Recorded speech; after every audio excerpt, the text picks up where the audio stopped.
Welcome back to Xylem learning. അഴുമാ miss ആണ്.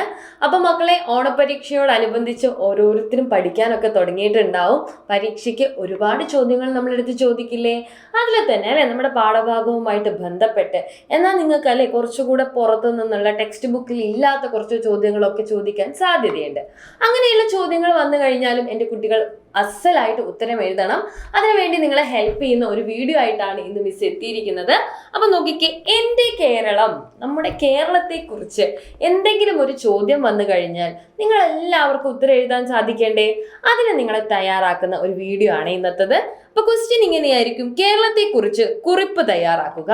കേരളത്തെ കുറിച്ച് നിങ്ങളോട് ഒരു കുറിപ്പ് തയ്യാറാക്കാനാണ് പറഞ്ഞിട്ടുണ്ടാവുക. അപ്പൊ കേരളത്തെ കുറിച്ച് ഒരു കുറിപ്പ് തയ്യാറാക്കുന്ന സമയത്ത് അല്ലെ എന്തൊക്കെ കാര്യങ്ങൾ നമുക്ക് അതിനകത്ത് ഉൾപ്പെടുത്താം?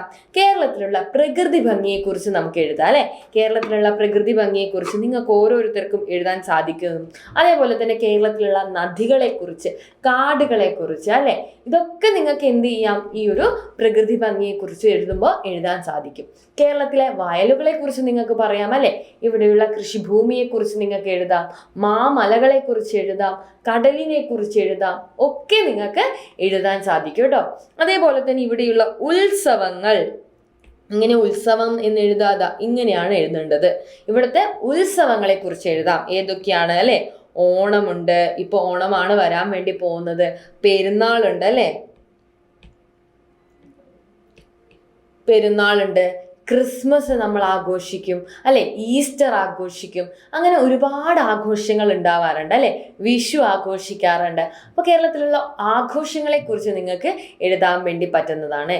കേരളത്തിലുള്ള കലാരൂപങ്ങളെ കുറിച്ച് അല്ലെ നിങ്ങൾക്ക് എഴുതാൻ വേണ്ടി പറ്റും. കലാരൂപങ്ങൾ ഏതൊക്കെയാണ്? കേരളത്തിലുള്ള കലാരൂപങ്ങൾ: കഥകളിയുണ്ട്, അതേപോലെ തന്നെ തിരുവാതിര ഉണ്ടാവാറുണ്ട്, മോഹിനിയാട്ടം ഉണ്ടാവാറുണ്ട്. ഇതിനെക്കുറിച്ചൊക്കെ നിങ്ങൾക്ക് എഴുതാൻ സാധിക്കും. അപ്പൊ ചെറിയൊരു 4 വരി ടീച്ചർ തുടങ്ങി തരാം. ബാക്കി എന്ത് ചെയ്യണം? നിങ്ങൾ എഴുതണം. അപ്പോൾ മക്കള് എഴുതുന്ന സമയത്ത് നിങ്ങൾക്ക് എങ്ങനെ എഴുതാന്നുള്ളതിന്റെ ഒരു മാതൃകയാണ് ടീച്ചർ ഇവിടെ കൊടുത്തിരിക്കുന്നത്. നമുക്ക് വായിച്ചു നോക്കാം. ആദ്യം എഴുതിയിരിക്കുന്നത് കേരളം എൻ്റെ ജന്മനാടാണ് അല്ലെ. നമ്മുടെ എല്ലാവരുടെയും ജനിച്ച സ്ഥലമായതുകൊണ്ട് തന്നെ നമുക്ക് കേരളം എന്താണ്? നമ്മുടെ ജന്മനാടാണെന്ന് പറയാം. എൻ്റെ പ്രിയപ്പെട്ട മാതൃഭൂമിയായ ഇന്ത്യ മഹാരാജ്യത്തിന്റെ അറ്റത്തായി സ്ഥിതി ചെയ്യുന്ന ഹരിത മനോഹരമായിട്ടുള്ള ഈ കൊച്ചു സംസ്ഥാനം പ്രകൃതി രമണീയവും സുന്ദരവുമായിട്ടുള്ള ഒരു ഭൂപ്രദേശമാണ്. തീർച്ചയായിട്ടും അല്ലേ മക്കളെ? വളരെ ഭംഗിയുള്ള ഒരു സ്ഥലമാണ് അല്ലെ. മാമലകളുണ്ട്, പുഴകളുണ്ട്, അരുവികളുണ്ട്. അതുകൊണ്ട് തന്നെ നിറയെ വയലുകളും ഇവിടെയുണ്ട്. അതുകൊണ്ട് തന്നെ വളരെ മനോഹരമായിട്ടുള്ള ഒരു സ്ഥലമാണെന്ന് നമുക്ക് പറയാം.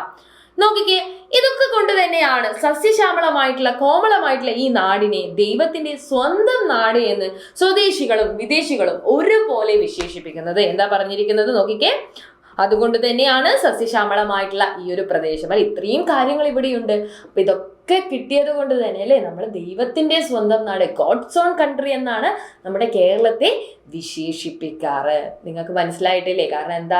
ഇവിടുത്തെ പ്രകൃതി ഭംഗി, ഇവിടെ നല്ല ശുദ്ധജലമുണ്ട്, ശുദ്ധമായ വായു ഉണ്ട് അല്ലെ. ഇതൊക്കെ കിട്ടാന്നുള്ളത് വലിയൊരു കാര്യമല്ലേ. മാത്രമല്ല അല്ലെ, നമുക്ക് വലിയ വലിയ പ്രശ്നങ്ങളൊന്നും ഇല്ലാതെ ഇങ്ങനെ ഈ ഒരു രാജ്യം നിലനിൽക്കുന്നുണ്ട്. നമ്മുടെ സംസ്ഥാനമായിട്ടുള്ള കേരളത്തിൽ അല്ലെ ഒരുപാട് സന്തോഷകരമായിട്ടുള്ള കാര്യങ്ങൾ നമുക്ക് കാണാൻ സാധിക്കും. അതൊക്കെ കൊണ്ട് തന്നെ അല്ലെ ഈ ഒരു കേരളത്തെ എല്ലാവരും എന്താണ് പറയാറ്? ദൈവത്തിന്റെ സ്വന്തം നാടായിട്ടാണ് വിശേഷിപ്പിക്കാറ്. നിങ്ങൾക്ക് വേണമെങ്കിൽ കേരളത്തിലെ ഉത്സവങ്ങളെ കുറിച്ച് ഇതിനു കൂടെ കൂട്ടിച്ചേർക്കാവുന്നതാണ്. ഇവിടുത്തെ ആളുകളുടെ അല്ലെ പ്രധാനപ്പെട്ട തൊഴിലുകൾ ഏതൊക്കെയാണെന്ന് നിങ്ങൾക്ക് ചേർക്കാവുന്നതാണ്. ഇങ്ങനെ ഒരുപാട് കാര്യങ്ങൾ എൻ്റെ മക്കൾക്ക് കൂട്ടിച്ചേർക്കാവുന്നതാണ്. എല്ലാവരും അടിപൊളിയായിട്ടുള്ള ഒരു കുറിപ്പ് തന്നെ എഴുതുമെന്ന് വിശ്വസിക്കുന്നു. അടുത്ത വീഡിയോയിൽ നമുക്ക് വീണ്ടും കാണാം. അതുവരെ ബൈ.